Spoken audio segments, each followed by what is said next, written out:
Hello, welcome back to my channel. ഈ ചൂടത്തൊക്കെ നമ്മുടെ ശരീരത്തെ തണുപ്പിക്കാൻ പറ്റിയ നല്ല അടിപൊളി ഒരു ജ്യൂസിന്റെ റെസിപ്പി കണ്ടു നോക്കിയാലോ?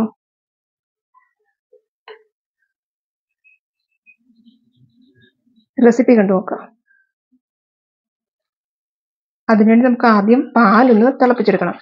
ഞാനിപ്പോൾ 1 ലിറ്റർ പാല് എടുത്തിട്ടുണ്ട്.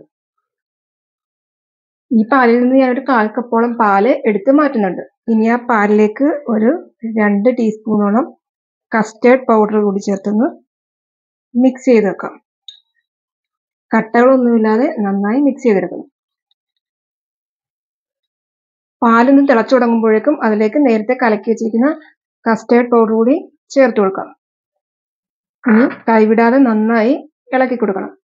കസ്റ്റേർഡ് പൗഡർ ചേർത്തേക്കുന്ന കാരണം കട്ടി പിടിക്കാൻ ചാൻസ് ഉണ്ട്. അതുകൊണ്ട് കൈവിടാതെ തന്നെ മിക്സ് ചെയ്ത് കൊടുക്കുക.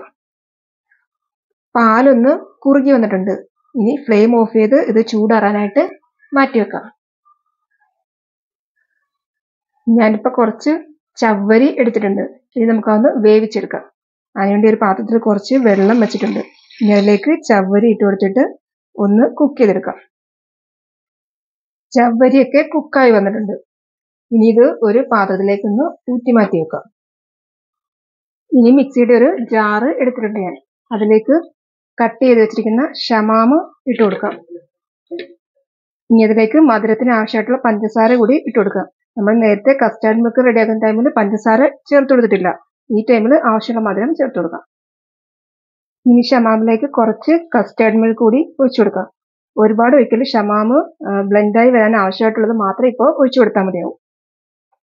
ഇനി എല്ലാം കൂടി നന്നായി ഒന്ന് ബ്ലെൻഡ് ചെയ്തെടുക്കാം.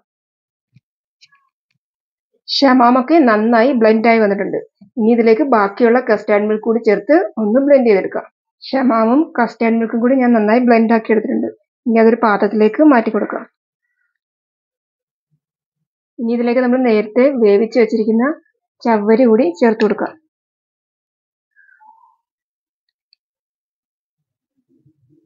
ഇനി അതിലേക്ക് കുതിർത്ത് വെച്ചിരിക്കുന്ന ചിയാ സീഡ് കൂടി ചേർത്ത് കൊടുക്കാം. ചിയാ സീഡ് ഇല്ലെങ്കിൽ കസ്കസ് കുതിർത്തായാലും മതിയാവും.